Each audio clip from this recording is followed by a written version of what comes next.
Broer Krelis op zijn 80ste is eindelijk getrouwd. De bruid die telde amper 20 jaar. Ze kon zijn achterkleinkind zijn, wanneer je het goed beschoot. Toch vormden zij een zeer gelukkig paar. Ze kregen 7 kinderen in totaal. En iedere verjaardag zien de buren allemaal. Het is raar, het is raar, maar ze horen bij elkaar.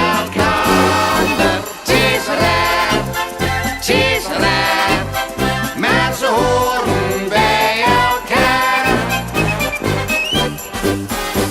De bakker en de slager en de melkboer op de hoek zijn samen een commune ingegaan. Ik ging er met mijn man verleden vrijdag op bezoek. Nu willen wij er ook niet meer vandaan. Het leven is er heel wat minder saai. We zingen met z'n allen elke avond lekker high. Het is raar, het is raar, maar we horen bij elkaar. Het is raar, het is raar, maar we horen bij elkaar. Een goudvis zwom in Tokio, verdrietig in zijn kom.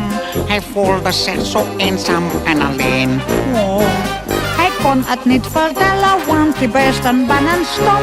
Dus blies hij maar wat ballen voor zich heen. Maar nu is hij het zonnetje in huis. Hij heeft een heerlijk leven in de kom van Willem Duis. Het is lauw,